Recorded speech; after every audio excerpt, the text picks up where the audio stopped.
side by side is a core value of our club, and our fans are a massive part of that.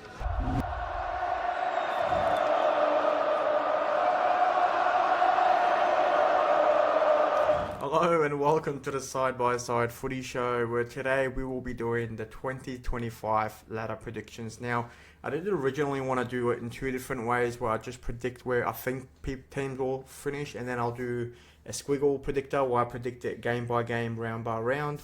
But it turns out both of them were very, very close to where I had them finish. So I just thought I'm going to go through it with the squiggle predictions, since that's probably more accurate, since I'm going for the round by round. So let's just get right into it. Here's my predictions for the 2025 AFL season. Alright, so dead last, and I think this one, I think the bottom three are more than likely everyone's going to have them the same. So I've got Richmond finishing in 18th with 0 wins, 1 draw. So at least, they get that in there, and finishing with a percentage of 80.7. Now, I'm not going to worry too much about the percentage. But yeah, I think it's just most likely Richmond are going to be bottom this year. I think they have a lot of great influx of youth that have come into the team, but obviously they're going to need time to gel and to mature and everything else. So they did lose Dusty, and they did lose Rioli as well. So it's going to be a tough season for them. I think it's just going to be a learning curve for a lot of players that are in there now, and adjusting to the new players, the influx of players that they've got from the draft. So they might be able to get another win here and there, but I do think they will ultimately finish 18th. West Coast is right behind him in 17th, or in front of him in 17th, finishing with 1 win and 1 draw. They are the team, I think, that will draw with Richmond. Now, I can see West Coast beating them both times, but I'm thinking maybe at the MCG is where it might be a closer game, and maybe it will end in a draw. I don't usually pick draws, but in the last few years, there's been a couple here and there, so I thought, you know what, let's just go for it. And yeah, I think West Coast probably going to improve a little bit, but not too much on last year. But so I do have them in 17th, and I think that's pretty much their ceiling. It would be pretty surprising if they finish higher than that.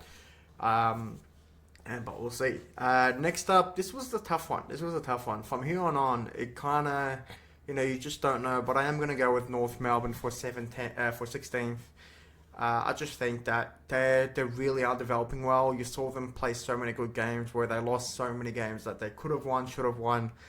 Even one against the Collingwood Magpies, where that was a crazy game to watch. 52 points down, and Collingwood came back to win that right at the death. That's a crazy game, and I do think they're going to get better, but they still have that, young sort of team. So obviously, someone like Luke Parker coming in will offer them a lot more experience and guidance on the footy field. But I think, again, things like that it'll need time to really sort of gel, and I do think they will finish in 16th. Now, moving up to 15th, I think that's going to be reserved for Adelaide. Now, Adelaide last year, I had them finishing 7th, right? So I can't even understand how disappointed I was with how Adelaide got. By the way, last year, I did not get a single position correct for my prediction. I did predict Brisbane to be the minor premiers, finishing in first. So technically, that's half right, that I got, the minor premiers who were eventually the premiers. But other than that, everything else was a disaster. Like, literally, teams were all the way across. It was terrible. So yeah, I don't know how much how much credibility that gives me when it comes to making these predictions, but we'll see how we go this year. So yeah, I do think Adelaide will finish 15th. It was just really hard to sort of, there's this middle patch of, just teams that are well above the bottom of the ladder, but just not there yet for the top 8, and it's a lot of them. So Adelaide in 15th, I do think they've got a few good players here and there, but not really been enough changes for me to convince me that they're going to take the next step forward. Hopefully Rankin comes back in for them and gets a consistent run in the midfield. We saw once he played in the midfield, it made a huge difference for them. So if they can get him back injury-free and ready to go with some other players here and there. But I do expect it's going to be a tough year for the Crows again. In 14th, I've got Essendon finishing with 7 wins, and this is where it gets really, really tough. I think Adelaide in 15th is pretty solid, but from here on in, from 9th to 14th, it could be all over the place. So I do have Essendon finishing with 7 wins. Sitting in 14th. Again, they got some really good recruits in the offers and really excited about Isaac Kako. I think it's going to be a great player for them. I do hope we get to see him feature a little bit this season, but I do think overall they're kind of in a weird spot right now where they haven't really made much of a difference. Obviously, they lost Stringer, which is a massive loss for them because he was a very consistent goal scorer for them. So I do think they will struggle. They'll win games here and there, but I just don't think the consistency there. They've got a lot of good young players now that are coming up with, Durham and all these other players. Obviously the draft picks as well. So it's going to take time to get it going, and I think this season will be a transitional season, let's say, where they're going to adapt to not having Stringer in there and bringing in a lot of younger players and stuff. And they're just those young players that started to break out last year, but they are going to need that little bit extra something. So yeah, Essendon is 14th. 13th, I've got Gold Coast. Now, Gold Coast again, the difference between them at home and away is what put them in there for me. I do have them with 8 wins, so just one win above Essendon to put them above them. Now, Gold Coast, you really don't know what you're going to get. If they can improve on their away record, I think they'll push for the 8 for sure. But is the consistency there? Obviously, they got Rioli. They got a couple of really good recruits. So you would think they're definitely going to be improving on what they did last year. Last year they did finish in 13th as well. So I don't know. I could see them maybe step it up 1 or 2 spots, but overall I do think they're going to sit in 13th simply because they lose so many away games. If they can improve that, they're going to be up there. But I think overall, expecting them 13th, 12th, maybe 11th. I just don't think they just have that finish that they need to finish in the top 8 yet. So yeah, Gold Coast in 13th. Moving on now, Freo, it's a tough one because last year I had Freo finishing 16th, right? So I've got them really wrong now. I don't think they're really strong top 8 material. I think, yes, sure, they got Bolton from the Tigers, and it's I can't believe how many players Richmond have lost, by the way. But obviously they're investing in the future. But I do think he's going to offer them something incredible, especially now that Walters is getting older, so he's a perfect replacement for that. But I still think they need like a proper key tall forward. And obviously the defense is very tall and stiff. I don't know. I think they're going to struggle against some teams this year. Probably at home is where they're going to pick up most of their wins. But overall, I just don't think they're quite there yet for the top 8. They could prove me wrong that they're just such a hot and cold team, and they kind of carry different patches throughout the year where they're really doing well or they're just dropping off. So I do think Freo will eventually finish in 12th.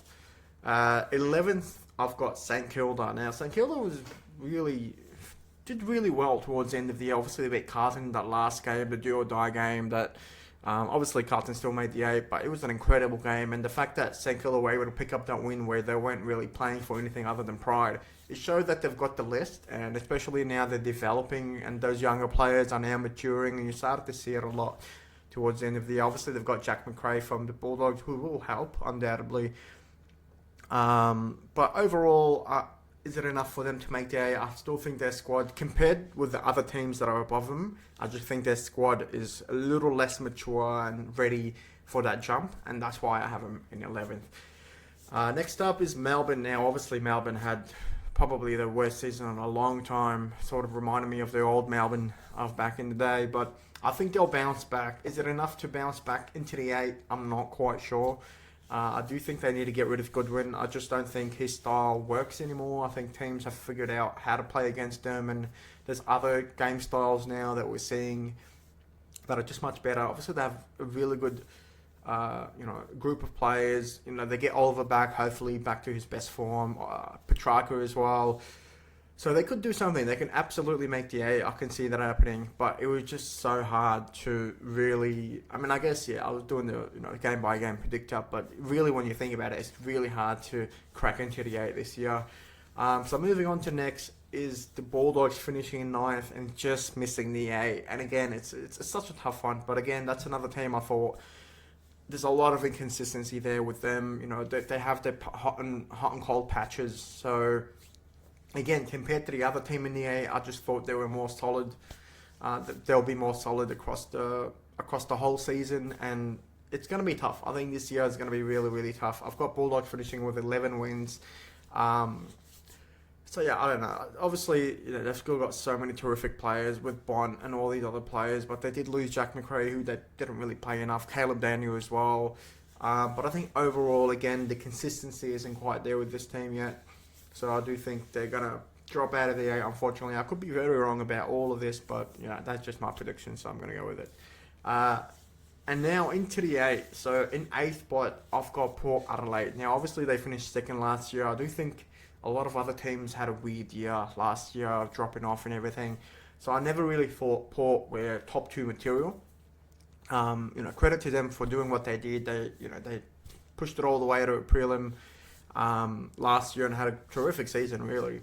But I just think this year I'm expecting a bit more inconsistency. They've got a really good group of players, but I do think when they don't have their full team in there, they really struggle, especially in defense and in attack. In the midfield, they're stacked. They're as good as can be, but I just think that overall they definitely have enough to make the 8. But I'm not expecting them to be finishing top 4 this year. Could be wrong again, but I just don't see it happening.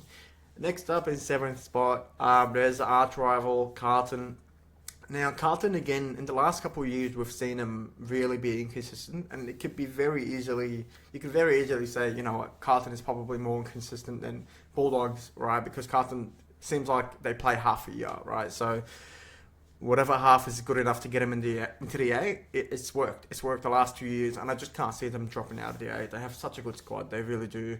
They need a few players here and there. Obviously, they just lost Nick Newman for the whole season. That's going to be a blow to them, but I just think they have enough quality in that team, in attack, in the midfield, stacked midfield. Obviously, Paddock Cripps, Brownlow winner, multi-time Brownlow winner. He's going to lead them. He's going to rejuvenate the team. They've got a few good young players as well coming in through. And I do think Walsh this year is, he has to have that year where he jumps up that extra bit. Obviously, it's Carlton, and as a Collingwood fan, we don't like Carlton, but I think that they're a very good side, and they're going to be very, very good. And their best is really good. Obviously, they drop off, but their best, if they can reduce the amount of injuries they have, they do play a very high pressure style where you're going to get burnt out, you're going to get injuries with it. So that's the danger of it. And I think that's the only reason why I don't have them finishing much higher.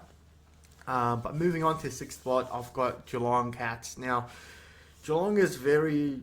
I can easily see them not making the 8, but they're just such a quality club and they have so many quality players in that team. And obviously now they've got Bailey Smith from the Bulldogs, who I think is exactly the kind of player they needed. Someone that can just get a lot of the ball, good ball user, got pace on him, aggressive. They've just missed that so badly in that midfield, and I think I could very easily see them dropping out of there, but I can also see them making top 4. You just don't know what you're going to get, and you can only predict. I can only predict whatever game's in front of me.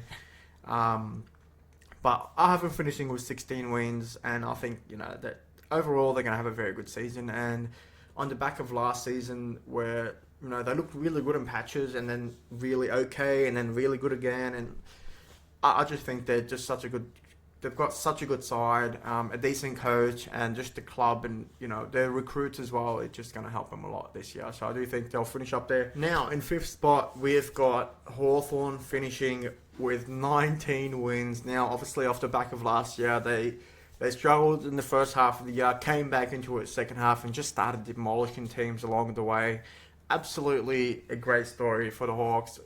Nearly made a prelim last year, just unlucky to miss out on that prelim spot last year.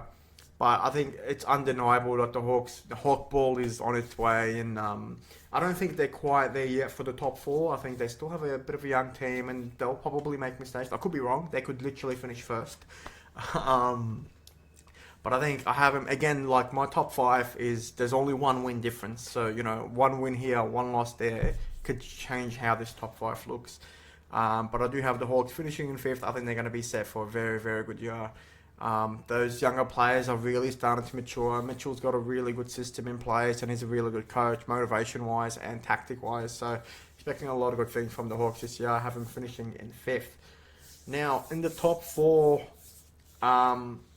was a tough one. It was a tough one. And again, like I said, there's really not much of a difference here, percentage-wise or just a win ratio.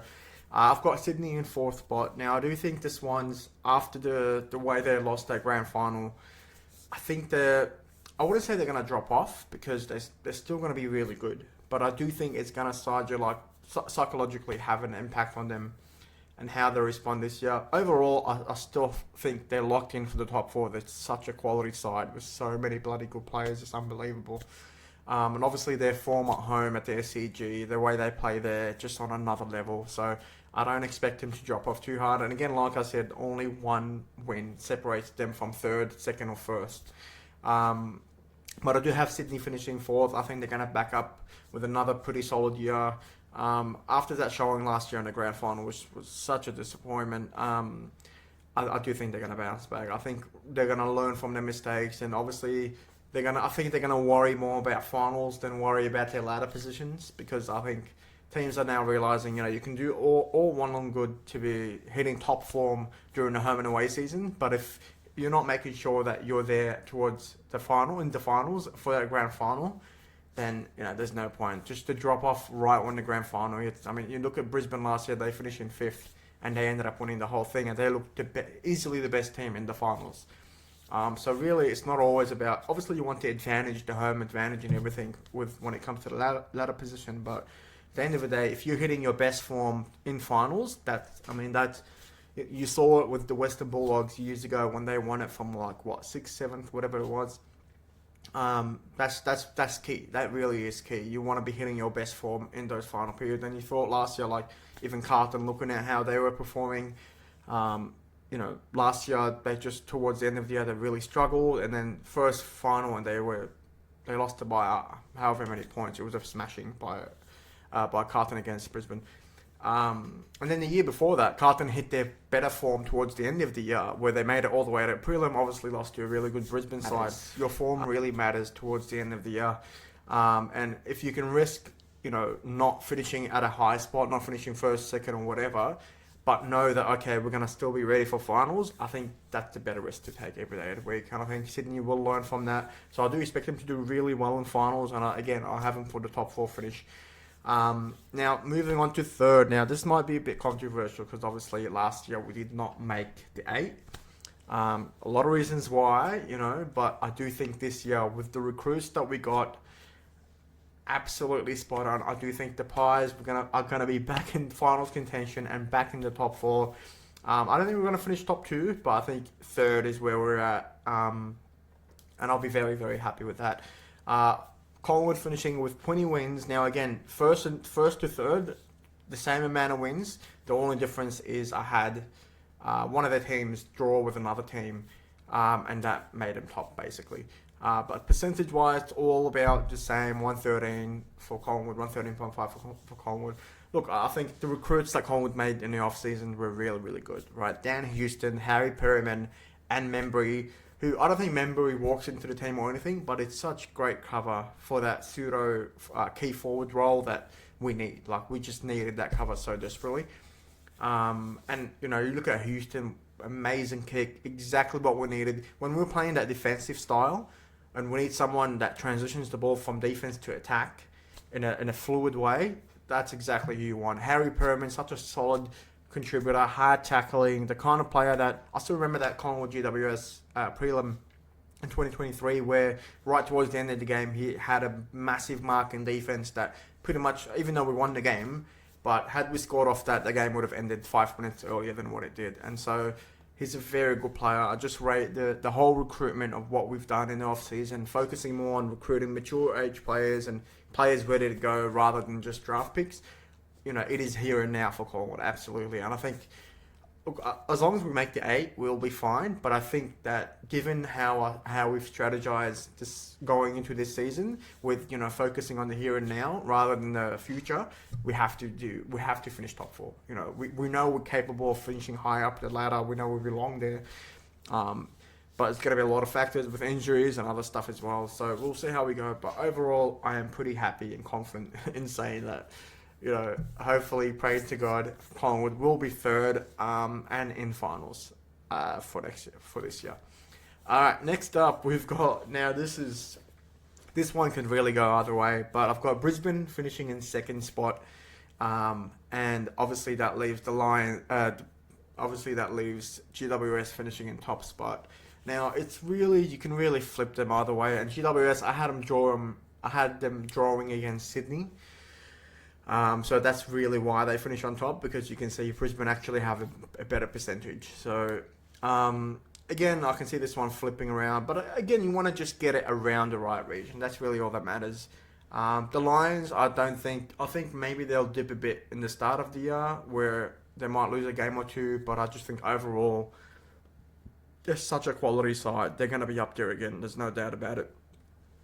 It's really hard to argue against Brisbane being up there again. What they did last year was really, really impressive, and I think they deserved it overall. Absolutely, they deserved it in 2023 as well. So happy for them. Maybe they'll take their foot off the gas a little bit, but I just think when it gets to the busy end of the season, they're gonna get going again.